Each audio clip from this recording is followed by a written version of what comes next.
तो ये मनुस्मृति का तृतीय अध्याय है। इसका विषय है समावर्तन, विवाह और पंच महायज्ञ विधि। समावर्तन, विवाह और पंच महायज्ञ यानी समावर्तन संस्कार, विवाह संस्कार और पंच महायज्ञ विधि आदि, ये 3 विषय इसमें हैं।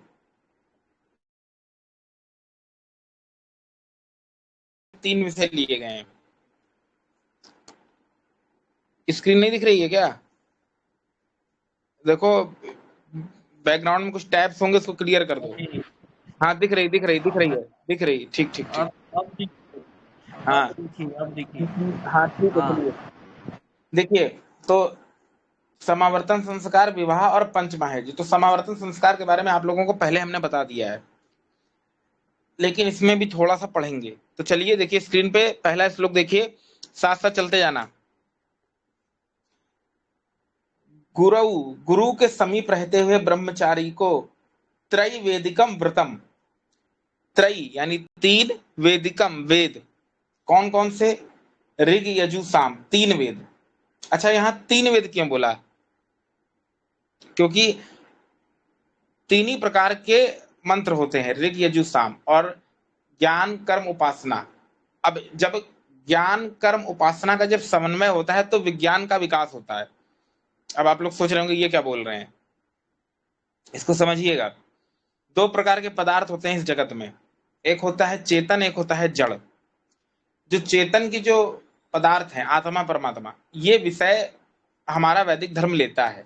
और जड़ पदार्थ भी होते हैं, जैसे प्रकृति तत्व जिससे ये जगत बना है। प्रकृति तत्व का अर्थ ये नेचर नहीं है जो आप चारों ओर देख रहे हैं। जो नए लोग जुड़े हैं उनको भ्रांति हो सकती है।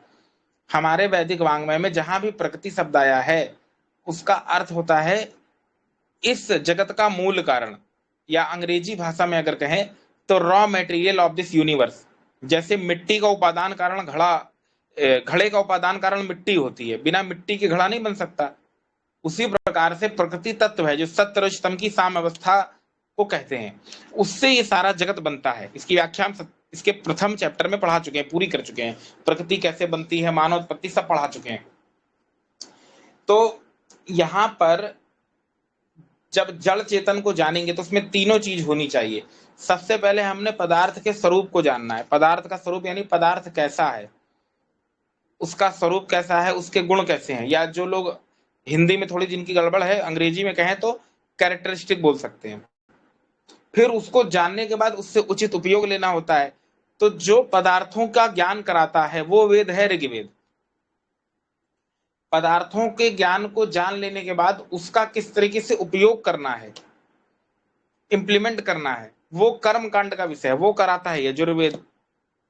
अब इन दोनों को जानने के बाद एक चीज और है, वो है उपासना। कि जिस जगत पिता ने ये सारा ज्ञान दिया है उसका भी, उसकी उपासना करना, ताकि हम दोनों चीजों को ठीक से इस्तेमाल कर सकें। क्योंकि जब तक परमात्मा की उपासना नहीं करेंगे मन आदि शांत नहीं रहेगा, और जब तक मन शांत नहीं रहेगा आप उचित ना कर्म कर पाएंगे ना उचित ज्ञान को इस्तेमाल कर पाएंगे। इसलिए उपासना भी आवश्यक है इन दोनों के साथ। अब जब ये तीनों मिलती है तो फिर इंसान में एक विशेष बुद्धि बल जागता है। वो फिर विज्ञान, चौथा जो वेद है अथर्ववेद, वो कला कौशल का है। कला कौशल को वो विज्ञान के अंतर्गत ही सब आ जाता है। तो ये प्राचीन ऋषियों की शैली रही है। तो देखिए श्लोक क्या कहता है कि तीनों वेदों को पढ़ें। कहाँ पढ़ें? गुरुकुल में पढ़ें। फिर क्या करें?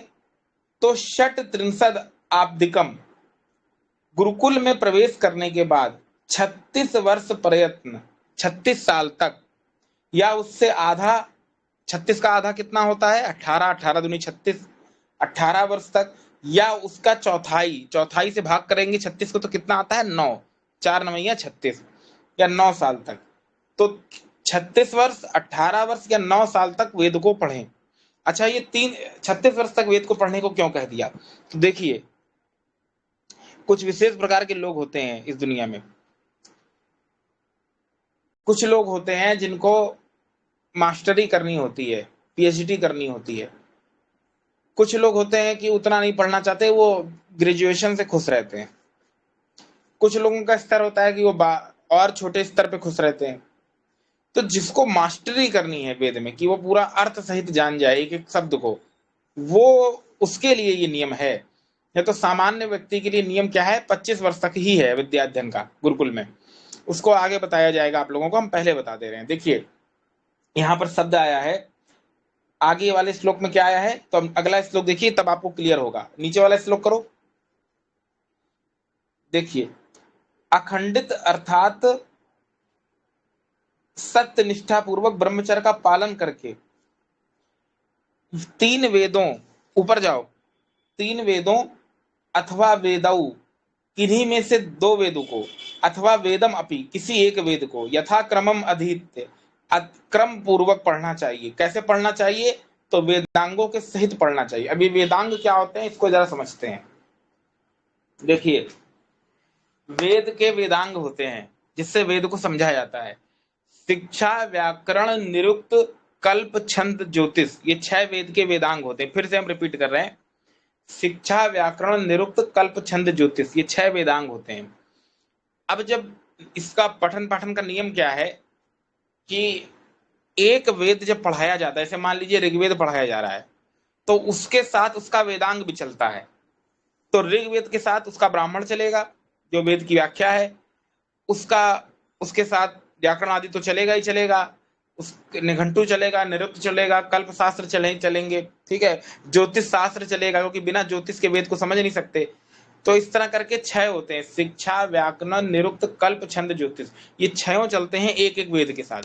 और एक वेद को, ये तो हो गया अंग। अब उपांग क्या होता है इसको समझिए। योग, सांख्य, न्याय, वैशेषिक, वेदांत दर्शन और मीमांसा दर्शन। फिर से रिपीट कर रहे हैं, योग सांख्य, ये जोड़े में चलता है, योग सांख्य। अगर योग पढ़ाया जाएगा साथ में सांख्य पढ़ाया जाएगा। न्याय के साथ वैशेषिक चलता है, क्योंकि न्याय दर्शन के साथ वैशेषिक चलता ही चलता है, दो अगर एक पढ़ोगे दूसरा समझ नहीं आएगा। वेदांत और साथ में मीमांसा दर्शन, तो 6 दर्शन हो गए और 6 वेद के अंग हो गए। शिक्षा, व्याकरण, निरुक्त, कल्प, छंद, ज्योतिष, ये 12 ग्रंथ हो गए टोटल। इन 12 ग्रंथों को एक ऋग्वेद के साथ जोड़ के पढ़ाया जाता है, और इतनी विद्या ग्रहण करने में 12 वर्ष का समय लगता है, इसलिए बोला है 12 वर्ष। अब मान लीजिए कोई व्यक्ति कहे कि मुझे 2 वेद पढ़ना है, वो भी कैसे पढ़ना है, वेदांगों के सहित पढ़ना है, उसमें मास्टरी हासिल करनी है, पीएचडी हासिल करनी है। तो उसके लिए उसको उसके अंग और उपांग भी पढ़ने पड़ेंगे। अंग यानी शिक्षा, व्याकरण, निरुक्त, कल्प, छंद, ज्योतिष, उपांग यानी 6 दर्शन आपके, जो अभी हमने आप लोगों को बताया। तो यजुर्वेद को भी पढ़ना है तो उसके साथ भी ये 12 ग्रंथ चलेंगे, साथ में यजुर्वेद चलेगा। तो 2 वेद पे मास्टरी करनी है तो 24 साल देने पड़ेंगे अपने जीवन के। 12 ग्रंथ ये पढ़ने हैं अंग उपांग, उसके साथ ऋग्वेद, फिर 12 ग्रंथ वो, उसके साथ यजुर्वेद, तो होगा 24। अब कोई कहे नहीं नहीं मुझे सामवेद भी पे भी मास्टरी करनी है, पीएचडी करनी है, तो फिर 30, उसके साथ भी 12 ग्रंथ चलेंगे, तो अब 36 साल हो गए। अब को ठीक है, ये बताया है यहाँ पे। लेकिन कोई व्यक्ति कहे कि नहीं नहीं मुझे इतना नहीं करना है, तो उसके लिए एक ही पर्याप्त है, जैसे अभी आगे आएगा श्लोक में कि उसके लिए एक वेद का फिर विधान है। जैसे यहाँ देखिए क्या लिखा है श्लोक में, किन्हीं 2 वेद को पढ़ें अथवा किसी एक वेद को पढ़ें। तो जब एक वेद को आप सांग उपांग सहित पढ़ेंगे तो आप 25 वर्ष तक विद्या पूरी कर सकते हैं। सामान्य व्यक्ति यही करता था। चारों वेद को अंग उपांग सहित कोई ऋषि मुनि ही पढ़ते थे, बिरले जो विवाह आदि नहीं करते थे, जो 50-50 60 साल तक अखंड ब्रह्मचर्य का पालन करते थे। और बाकी जिनको गृहस्थ में जाना होता था तो उनके पास समय भी नहीं है ना, क्योंकि 25 साल तक वो पढ़ेंगे तो 8 या 9 वर्ष की आयु में गुरुकुल में चले जाएंगे, और वो 12 ग्रंथ ये हो गए अंग उपांग, और एक वेद पढ़ने में इनको 25 साल हो जाएगा। तो इस और भी चीजें होती हैं उसमें, कला कौशल है, धनुर्विद्या है, योग है, प्राणायाम है, वो सब भी तो जरूरी है ना। तो इसलिए 25 वर्ष हो जाता। तो सामान्य गुरुकुल का बच्चा इतना ही पढ़ता है। किसी को पीएचडी करनी है, क्षेत्र में मास्टरी करनी है, तो ये उनके लिए नियम है कि वो 36 साल 48 साल अपने जीवन का दे सकते हैं वेदों पे मास्टरी करने के लिए। तो बस यही चीज इस श्लोक में है, कुछ अलग से नहीं है, वो हमने आप लोगों को समझा दिया। अब इसकी व्याख्या करते हुए जो सुरेंद्र कुमार जी हैं और महर्षि दयानंद जी क्या लिखते हैं, तो आइए वो देखते हैं। सब लोग ध्यान दीजिए स्क्रीन पे अपने, वो देखिए, वो जो अनुशीलन है थोड़ा उसको दिखाओ, देखिए क्या लिखा है। गुरु के समीप रहकर, अब देखिए समावर्तन संस्कार की यहाँ विषय चल रहा है। ये समावर्तन क्या होता है इसको समझाते हैं। जैसे आप में से कुछ लोग कॉलेज में पढ़ रहे होंगे, कॉलेज में होंगे, ग्रेजुएशन कर रहे होंगे। जब पढ़कर आप लोग बाहर निकलेंगे तो एक समावर्तन संस्कार होगा। समावर्तन क्या होता है? दीक्षांत समारोह जो आप लोग बोलते हैं हिंदी में। उसमें क्या होता है कि आप लोग जब, या फेयरवेल भी बोल सकते हैं, आप लोग जब पढ़ के निकलते हैं तो उनको ब्लैक एप्रन दिया जाता है, एक अलग तरीके का टोपी आदि दी जाती है, फिर उनको डिग्री दी जाती है, जानते होंगे आप सारे लोग। वही गुरुकुल से जब बच्चा निकलता था तो समावर्तन संस्कार होता था। बस इतनी सी बात है, उसमें अधिक कोई बात नहीं है। अब यहां पर कुछ व्याकरण की बात आई है, थोड़ा उसको समझ लेते हैं। ब्रह्मचर्य का पालन करते हुए वेदों एवं वेदांग शास्त्रों की शिक्षा के बाद स्नातक बनकर गुरुकुल से जब वापस आता है बच्चा तो उसको समावर्तन संस्कार बोलते हैं। यानी गुरुकुल की शिक्षा खत्म करने को समावर्तन, लौट के आने को बोलते हैं घर। यह गृहस्थ लोगों के उद्देश्य से किया जाता है। यानी अब तुम्हारी विद्या पूरी हो गई तो अब तुमको गृहस्थ बनना है, विवाह आदि करना है, तो ये संस्कार इसके लिए है। अब ये समावर्तन शब्द का अर्थ क्या होता है, जरा इसको गहराई से समझते हैं। तो देखिएगा, समावर्तन जो शब्द है, ये सम और आ, सम शब्द में आ उपसर्ग लगता है और उसमें वृत, वर्तने, भव्य आदि धातु में जब लृत प्रत्यय के योग से समावर्तन शब्द बनता है, जिसका अर्थ होता है वापस लौटना। यानी कोई एक वाक्य के बनने में इतने उसके पीछे की टेक्निकल टर्म होते हैं कि उसका, उसमें कौन सा प्रत्यय लगेगा, कौन सी धातु लगेगी, फिर जोड़ जाड़ के वो वाक्य बनता है। इसी कारण से समावर्तन करने वाले को स्नातक कहा जाता है। स्नातक 3 प्रकार के होते हैं। तो 3 प्रकार के स्नातक होते हैं, यानी जो समावर्तन संस्कार के बच्चे स्नातक होते हैं, ग्रेजुएट होते हैं, तो 3 प्रकार के होते हैं। पहला होता है विद्या स्नातक, दूसरा होता है विद्याव्रत स्नातक, अगला पेज करो नेक्स्ट। तीसरा होता है विद्याव्रत स्नातक, एक होता है व्रत स्नातक, एक होता है विद्या स्नातक। तो इसको समझते हैं। देखिए, गुरुकुल से शिक्षा प्राप्त करके ब्रह्मचर्य व्रत को पूर्ण ना करके समावर्तन करते हैं, यानी एक और आयु होती है पूरी पीरियड की, वो नहीं करके जल्दी कर लेते हैं समावर्तन, तो वो विद्या स्नातक है। व्रत स्नातक जो ब्रह्मचर्य व्रत को समाप्त करते हैं किंतु विद्या को पूर्ण किए बिना स्नातक बनते हैं। यानी ब्रह्मचर्य व्रत तो पूरा कर लिए जो पीरियड है, लेकिन विद्या पूरी नहीं कर पाए, तो ऐसे लोगों को व्रत स्नातक बोलते हैं।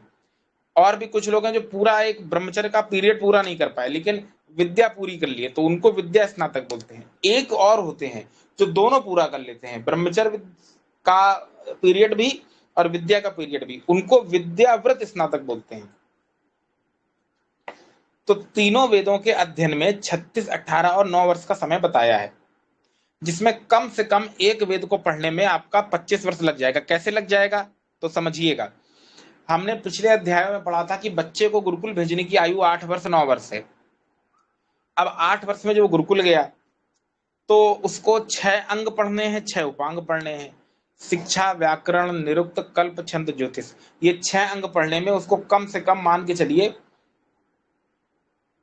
कम से कम 9 वर्ष लग जाएगा। और उसके बाद उसको 6 दर्शन भी पढ़ने, उपांग पढ़ने हैं, योग, सांख्य, न्याय, वैशेषिक, मीमांसा और वेदांत। तो ये जोड़ के 8 साल हो गया। तो 8, 9 और 8 वर्ष की आयु में आया था, तो जोड़ जाड़ के वो पीरियड बन गया पूरा। यानी कुल मिला के 25 वर्ष तो उसको इसी में लग जाएगा। इसी बात को थोड़ा व्याख्या करते हुए ऊपर देखिए लिखते हैं कि मनु ने 25 वर्ष तक गुरुकुल निवास का विधान किया। इसके बाद गृहस्थ में जाने की बात की, क्योंकि क्या बोला कि चतुर्थम आयुषो, यह आयु का जो 25वां वर्ष का समय है, चतुर्थम यानी 100 को जब डिवाइड करोगे 4 से तो 25 आ जाएगा, ठीक है। यानी वो चौथाई भाग लेंगे तो 25, 25 के 4 सेक्ट बनेंगे। तो चतुर्थम आयुषों का अर्थ है कि 25 वर्ष पूरा करने के बाद समावर्तन कर ग्रस्त बने। इसकी विवेचना मनु महाराज ने आगे की है। यानी चतुर्थ आयु पूर्ण करने के पश्चात, यानी कुल मिला के 25 वर्ष पूर्ण करने के पश्चात अब आप इस योग्य हैं कि विवाह कर सकते हैं और ग्रस्त में जा सकते हैं, क्योंकि आपकी विद्या पूरी हो गई है। और विवाह का जो आयु है वो 25 वर्ष ही है, लेकिन चूंकि आज का समय थोड़ा वैसा है तो हो जाता है लोगों को लेट, उसमें वो कर नहीं सकते, क्योंकि आज का ना तो कोई गुरुकुल का समय है और ना वैसी कोई सनातन परंपरा बची है। जो बच्चे थोड़ा बहुत गुरुकुल चल भी रहे हैं, वो आचार्य लोग अपना पेट काट के चला रहे हैं और बस चल रहे हैं। बाकी बहुत सारे लोगों का इस पर ध्यान है नहीं। हमारे जो तथाकथित धर्माचार्य हैं वो ग्रंथों को बचाने में ध्यान कम देते हैं, विद्या प्राप्ति में ध्यान कम देते हैं। उनका ध्यान अन्य चीजों में ज्यादा रहता है, जैसे नाचने गाने में या कुछ विशेष सत्संग आदि करके नचवाने में। तो इसी को लोगों ने धर्म मान लिया। जैसे कुछ लोग कहते हैं कि 1000 माला जपो। आजकल माला जपने की मशीन भी आ गई है कि आप लोग माला जपेंगे तो उसमें गिनती चलती है कि एक चक्र पूरा हो गया, 2 चक्कर पूरा हो गया। तो उसी को लोगों ने भक्ति बता दिया कि उसको कई चीजों में बांट दिया। एक को बोल दिया ज्ञान मार्ग, एक को बोल दिया भक्ति मार्ग। यद्यपि देखा जाए दोनों एक है, इसकी हमने व्याख्या की थी। तो ज्ञान मार्ग, भक्ति मार्ग, इसको अलग अलग करके समाज में एक 2 पार्टों में बांट दिया। तो जब कोई कहता है कि हमको पढ़ना है, अध्ययन करना है, तो उसको ज्ञान मार्ग ही बता देते हैं। कोई कहता है कि हमको पढ़ने में उतनी इच्छा नहीं है, तो उसको कहते हैं तो एक काम करिए, आप भक्ति मार्ग में आ जाइए। उसमें आपको क्या करना पड़ेगा, माला जप करनी पड़ेगी, इतने नाम पाठ बार करना पड़ेगा, इतना ये करना पड़ेगा, आदि आदि। लेकिन देखिए, सा विद्या सा विमुक्त है, बिना विद्या के मुक्ति का रास्ता प्रशस्त नहीं होता। आप मजहबी लोगों को जरा देख लीजिए अपने घर के आसपास। छोटा सा बच्चा भी होगा तो वो कुरान को हाथ में लेके मदरसा जाएगा। ईसाइयों के बच्चों को भी बाइबल आदि की शिक्षा दी जाती है रविवार आदि को, और भी जगह। तो कोई भी मत पंथ को, जैसे मान लीजिए कोई भी आपको कोई भी सेक्ट को या संप्रदाय को बढ़ाना है, तो उसके लिए आपको शिक्षाओं को पहले लागू करना पड़ेगा। आप उस क्षेत्र की शिक्षा को लागू करेंगे तो अपने आप वो तरक्की करेंगे। तो उन लोगों ने देखिए करके रखा है, कुरान को लागू किया है और मदरसे खोले हुए हैं, वहां से पढ़ रहे हैं, वो सब सीख रहे हैं। जो भी गलत सीख रहे हैं गलत सीख रहे हैं, चाहे जो सीख रहे हैं। यही ईसाइयों ने भी कॉन्वेंट स्कूल खोला है, वहां भी वो बढ़ावा दे रहे हैं ईसाई शिक्षा को। पर जो हमारा सनातन वैदिक धर्म है, तो वो इसमें पिछड़ता जा रहा है दिन पर दिन। हमारे बच्चों को अध्ययन अध्यापनम से दूर कर दिया गया है। अब गुरुकुल शिक्षा से तो हिंदू का बच्चा जाना ही नहीं चाहता। और गुरुकुल छोड़िए, नगर के आसपास भी कोई व्यवस्था नहीं है जहां उनको शास्त्रों की शिक्षा दी जाए। समझ रहे हैं? तो ये सब चीजें जो हैं, चीजें प्रॉब्लम करती हैं। तो इसीलिए मनु महाराज ने विद्या पर इतना जोर दिया, और विद्या पे जोर दिया और 3 सेक्ट बांटे। तो आप लोगों को जैसा हमने बताया कि 36 वर्ष या 9 वर्ष, तो अगर तीनों वेदों को पढ़ना चाहते हैं सांग उपांग से, तो 36 वर्ष लगेंगे। और अगर एक वेद को पढ़ना चाहते हैं तो 9 वर्ष लगेगा। लेकिन वो भी जब पढ़े उस रीति से। लेकिन आज का समय अगर लगाएंगे तो 25 वर्ष लग जाएगा उसको पढ़ने में भी, क्योंकि वो परंपरा अब बची नहीं है। तो यही बात यहाँ पर लिखी जा रही है। क्या लिखी जा रही है, तो देखिए, आयु का जो पहला भाग है 25 वर्ष का समय है, तब तक गुरुकुल में रहें, फिर समावर्तन संस्कार कर लें, फिर गृहस्थ आश्रम में प्रवेश करें। ये आया है। फिर अगला श्लोक देखिए सब लोग आपके स्क्रीन पे। तम प्रतीतम, ठीक है, स्वधर्मेण, क्या बोला, गृहस्थ में जाने की इच्छुक ब्रह्मचारी का समावर्तन किस प्रकार से करें, तो इस प्रकार से करें। अब देखिए, जैसे बच्चा निकलता है जब गुरुकुल से, या आज कॉलेज से बहुत से लोग ग्रेजुएट होते हैं, तो कुछ आज की क्या प्रोसीजर है, आज का प्रोसीजर कोई बता सकता है? जैसे शैंपेन आदि उड़ाई जाएगी या कुछ ये सब होगा। तो आज की परंपरा तो ये है। जैसे आप लोगों ने देखा होगा कि कोई मैच आदि कोई जीतता है तो शैंपेन उड़ाई जाती है। तो ये कल्चर हो चुका है।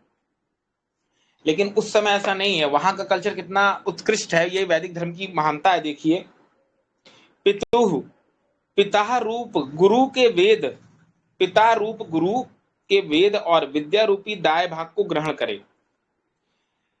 ब्रह्मदः पिता स्वधर्मेण प्रतीतम तम, अपने ब्रह्मचर्य व्रत और विद्या अध्ययन रूप धर्म से प्रसिद्ध अर्थात उसको पूर्ण करके ब्रह्मचारी को क्या करे, माला धारण किए हुए। ये हमने बताया था पिछले अध्याय में, माला, छाता और 3-4 चीजों की संस्कृत लिखवाई थी आप लोगों को, ठीक है।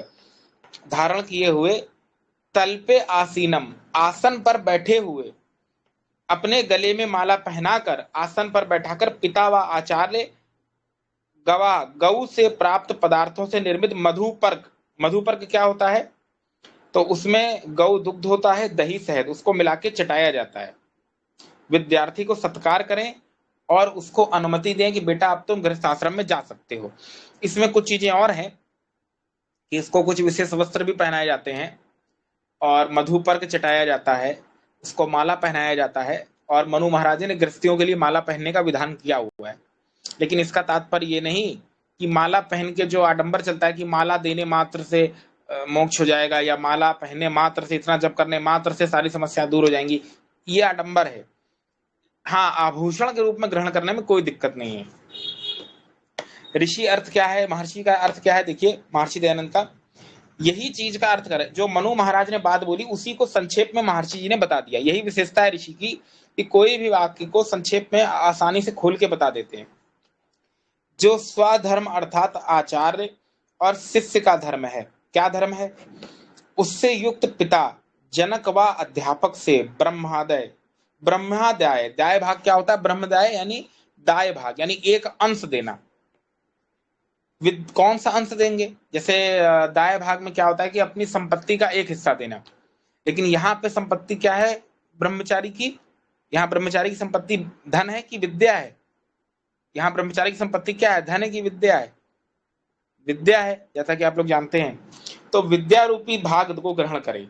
अपने पलंग में बैठे आचार्य को प्रथम गोदान से सत्कृत करे, लक्षण युक्त विद्यार्थी को भी कन्या का पिता गोदान से सत्कृत करे। यानी यहां पर बात आई है कि आचार्य के ऊपर ये जिम्मेदारी होती है अपने शिष्य का विवाह कराने की, ये वैदिक परंपरा रही है। जब बालक गुरुकुल से स्नातक हो जाता है, समावर्तन संस्कार हो जाता है, तो आचार्य के ऊपर यह दायित्व आ जाता है कि उसका विवाह कराएं। तो इसमें भाव ये रहता था कि गुण कर्म मिलाए जाते थे, क्योंकि कन्या गुरुकुल अलग होते थे और बालकों के गुरुकुल अलग होते थे। तो दोनों को, क्योंकि अष्टाध्यायी आदि में भी आता है कि उपाध्याय आदि के भी आए हैं, यानी आचार्य आदि का भी एक वर्ग है, तो इससे सिद्ध होता है कि स्त्रियों को भी पूरा अधिकार था यज्ञ कराने का, जनेऊ पहनने का, और चाहे गायत्री मंत्र सब कुछ था, क्योंकि वेदों में अनेक ऋषिकाएं हुई हैं जिनको साक्षात वेद मंत्र के दर्शन हुए। तो कुछ जो गुरु घंटाल बोलते हैं कि स्त्रियों को वेद आदि नहीं पढ़ना चाहिए गायत्री में, वो धूर्त है, वो धर्म के नाम पे कलंक है। ठीक है, तो यहाँ पे जो बात है कि दोनों को विद्या का विधान है, और हमने आप लोगों को बताया था कि व्याकरण के अनुसार और मीमांसा दर्शन के अनुसार कुछ सूत्र आते हैं जिसमें ये सिद्ध होता है कि जब कोई नियम बनता है तो दोनों के लिए समान रूप से बनता है। ऐसे नियम नहीं बनता कि एक व्यक्ति पे घटेगा दूसरे पे नहीं घटेगा। जैसे हमने उदाहरण के लिए आपको गो बलिवर्धन न्याय का उदाहरण दिया था, और भी कुछ व्याकरण के नियम हैं। ठीक है, तो यहाँ पर दोनों की बात है। तो जब जिम्मेदारी क्या है कि जो कन्या पक्ष का है और जो वर पक्ष का है, तो इसका सबसे अच्छा उदाहरण से अगर समझाना चाहें तो रामायण की तरफ आप लोगों को ले चलते हैं। रामायण में क्या हुआ था, राम जी को ले गए थे, कहाँ पे, कहाँ ले गए थे, कोई बताएगा? राम जी कहाँ गए थे विवाह करने, कौन सा देश था वो, कोई बता सकता है? राजा जनक कहाँ रहते थे? नेपाल, अच्छा, मिथिला, हाँ ठीक है, मिथिला में रहते थे। हाँ ठीक है, नीचे लिखो, बोलो मत। तो मिथिला में रहते थे, तो वहां जाए गए थे विवाह करने। अच्छा, विवाह करने गए थे, और वहां पे धनुष आदि की जो प्रतिज्ञा थी वो तो टीवी में दिखा देते हैं, हालांकि वाल्मीकि रामायण में ऐसा नहीं आता कि बकायदा पूरा मंडली सजी थी, ऐसा नहीं है। वहां पे उनको योग्य वर चाहिए था, उन्होंने पहले ही तय कर लिया था कि हम राम आदि से ही विवाह करेंगे। वो तो बस एक चीज पराक्रम की परीक्षा लेना चाहते थे, धनुष आदि की प्रतिष्ठा चढ़ा के देख लिया था उन्होंने। बाकी स्वयंवर जैसा कोई प्रकरण आता ही नहीं है वाल्मीकि रामायण में। वो तो तुलसीदास जी ने लिखा है पूरा कि वहां रावण भी आ जाता है, किसी किसी पुराणों में तो ये तक आया रावण भी आ गया था वहां पे। अब आप लोग सोचिए, रावण अगर उठा लेता धनुष तो क्या सीता जी कर लेती? नहीं करती ना। तो वहां भाव ये था कि इस स्वयंवर का अर्थ ये नहीं होता है कि कन्या की इच्छा के विरुद्ध जो उठा लेगा उसी से शादी हो जाएगी, ऐसा नहीं होता है। स्वयंवर का अर्थ होता है स्वयं वर का चयन। तो वो वर का चयन खुद करती थी अपनी योग्यता के अनुसार, उसमें कुछ परीक्षाएं ली जाती थी, उसके बाद भी कन्या पर ही निर्भर था कि वो किसको वर चुनना चाहे। कोई ये ऐसा नहीं है कि वो उठा लेगा तो उसी से शादी करेंगे, ये कोई कुश्ती की प्रतियोगिता नहीं है कि मेडल मिलेगा जीतने पे। यहाँ विवाह की बात है। तो राम जी की परीक्षा आदि के रूप में उन्होंने कहा था, राम जी ने उठा दिया था शिव का धनुष, तोड़ दिया था प्रतिनिधिता चला के, क्योंकि बल में बहुत, वाल्मीकि रामायण में आता है कि उनकी भुजाएं उनके घुटने तक थी बहुत, और मांसल थी, मांसल यानी जो मांस था पूरा भरा हुआ था, छाती जो है बहुत भरी हुई थी, उभरी हुई थी, यानी ऐसा समझ सकते हैं कि कोई बहुत अच्छे खासे हष्ट पुष्ट रहे होंगे, बलशाली, कोई सामान्य व्यक्ति नहीं थे वो, ये बात है। तो वहां पे आते हैं जब, तो विवाह के लिए जब, तो देखिए विवाह हो जाता है तो वहां पर कौन लाता है, तो वशिष्ठ मुनि लाते हैं। तो ये जिम्मेदारी जो गुरु की है, उन्होंने वो दायित्व का निर्वाह कर दिया। अनेकों उदाहरण मिलते हैं कि गुरुकुल का आचार्य ही विवाह कराता है अपने शिष्य का। अच्छा, कैसे कराता है, कैसे कराता है, क्या कुंडली मिला के कराता है कि राहु केतु मिल जाएंगे, 36 गुण मिलेंगे, 18 गुण मिलेंगे? अच्छा आप लोग बताइए, अभी एक प्रश्न पूछ रहे हैं, आप लोग बताइए, सब लोग नीचे लिखिएगा। जो वर वधु के गुण कर्म स्वभाव हैं, कर्म हैं, उनकी जो व्यवहार है, विचार है, वो मिलना जरूरी है कि कुंडली का मिलना जरूरी है? नीचे सब लोग कमेंट लिखें, चलें। क्या मिलना जरूरी है बताइए? व्यवहार मिलना जरूरी है, ठीक है। विचार मिलना जरूरी है कि कुंडली मिला लें और विचार ना मिले तो शादी चल जाएगी? चल जाएगी शादी? हाँ। अच्छा, सीता माता और राम जी की कुंडली मिलाई गई थी, कहीं नहीं आता। भगवान श्री कृष्ण की भी एक ही पत्नी थी, माता रुक्मणी, और कोई स्त्री से उनका संबंध कभी रहा नहीं, क्योंकि वैदिक धर्मी लोग तो यही मानते हैं। बाकी पुराणों में तो 1100 पता नहीं कितनी बताए भाई, 16,108 पत्नियां बता दी हैं, पता नहीं भगवान जाने क्या क्या जोड़ दिया है। लेकिन जो महाभारत आदि है और जो है, तो हालांकि जोड़ तो महाभारत ने भी दिया धूर्तों ने बाद में, लेकिन वो पढ़ने से समझ में आ जाता है कि वो काल्पनिक है, क्योंकि कोई पत्नी नदी है, कोई पत्नी जो है ये है वो है, तो वो काल्पनिक पात्र है सब। एक ही पत्नी प्रमाणिक है, माता रुक्मणी। तो उनके भी कुंडली नहीं मिलाई गई थी।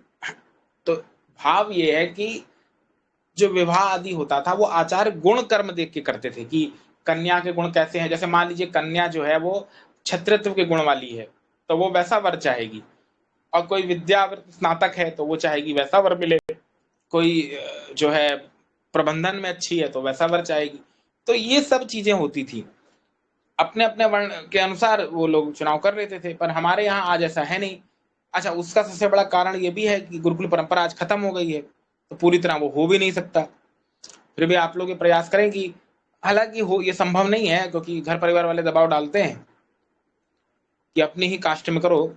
फिर भी अगर कर सकते हैं अपनी ही कास्ट में, तो भी गुणकर्म देख के करें, खाली कुंडली देख के ना करें, हम यही सलाह देंगे। और जो लोग ये मानते हैं कि जाति बंधन नहीं, वो लोग गुणकर्म देख के करना चाहते हैं, तो वो उस हिसाब से करें। तो वो कैसे जाने, उसकी बड़ी विस्तार से व्याख्या आई, ये भी मनुस्मृति में आ गई कि पहचानना पड़ेगा कि वो लड़की के चाल चलन कैसे हैं, लड़के के चाल चलन कैसे हैं, किस किस कैसे कैसे अंगों वाली स्त्री से आदि, मतलब उसमें कुछ लक्षण दिए हैं शरीर के, जिससे पहचानने में आएगा कि कैसा आचरण हो सकता है। तो बड़े ये गहराई वाले विषय हैं, तो इसको हम आगे बड़े गहराई से लेंगे, क्योंकि ये विषय ही पूरा विवाह संस्कार पे है। और इसमें हम ये भी जानेंगे कि कैसे, कितने, किस किस कुल की कन्या से विवाह करें, और क्या उसको कोई रोग है कि उससे करें कि ना करें, आदि आदि गुण कर्म कैसे पहचाने, कैसे मिलाएं। तो क्योंकि आप सब लोग उसी जीवन में जाएंगे, तो बहुत आपके लिए महत्वपूर्ण है। तो सारी चीजें तो खोल के नहीं बता पाएंगे, क्योंकि यहाँ पे जो है बालिकाएं आदि भी हैं, क्योंकि वो कुछ ऐसे विषय भी हैं जो गहराई में बताए जाते हैं। वो जब किसी को विवाह आदि करना है तो वो पर्सनल में पूछ सकता है आके, या और अच्छे से शोध करना है तो आचार्य आदि का नंबर भी दे सकते हैं। लेकिन और हम बता देंगे, और हमसे नहीं हो पाएगा तो किसी और को भी रिकमेंड कर सकते हैं। लेकिन अभी आप लोग ये जानेंगे, हम मोटा मोटा ही बताएंगे कि कैसे पहचानेंगे गुणकर्म गहराई से। आप लोगों को अच्छे से समझ में आएगा। ये चैप्टर बहुत बढ़िया है, और इसमें बहुत अच्छी अच्छी बातें लिखी हैं, और विवाह और पंचमाहेज के बारे में बहुत अच्छी बातें लिखी हैं। और इस, देखिए मनु महाराज की विशेषता समझिए आप लोग, कि मनु महाराज ने हर चीज को कवर किया है, चाहे वो ब्रह्मचर्य आश्रम हो, चाहे विवाह हो, संन्यास हो, वानप्रस्थ हो, विद्यार्थियों के कर्तव्य हो, गुरु के कर्तव्य हो, सृष्टि कैसे बनी, मानव कैसे उत्पत्ति हुई, राजनीति क्या होती है, नीति क्या होती है, मोक्ष क्या होता है, बंध क्या होता है।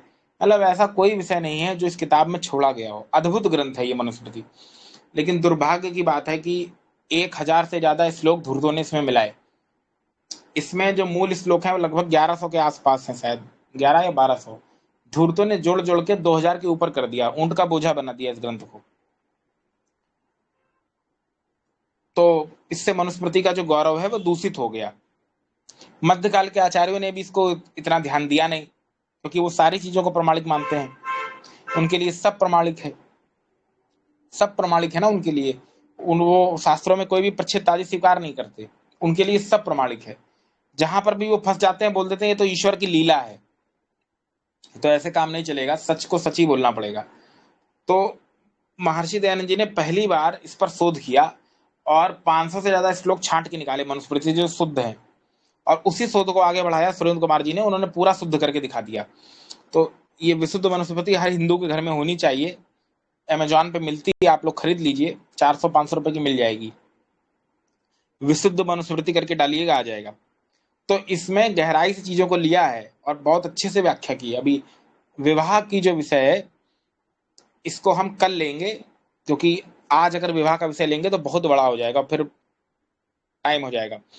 तो आज हमने जाना समावर्तन संस्कार क्या होते हैं, दीक्षांत समारोह क्या होता है, कितने कितने कितने कितने तरीके से वेद को पढ़ते हैं।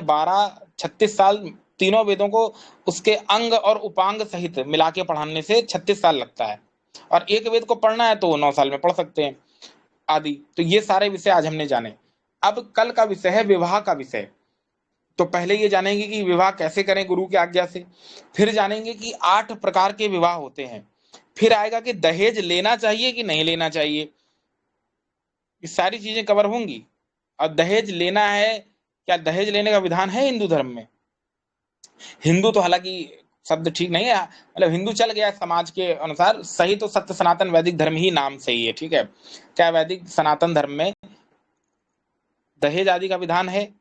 8 प्रकार के विवाह कौन से होते हैं, और आदि आदि। और थोड़ा विवाह की आयु क्या है, क्या बाल विवाह था सनातन धर्म में, बाल विवाह थे, इसका भी देखेंगे। और थोड़ा चिकित्सा शास्त्र को भी पढ़ेंगे, सुश्रुत चरक को। बहुत अच्छा विषय है, बने रहिए। आज का जो हमने पढ़ाया है, किसी को प्रश्न है तो अब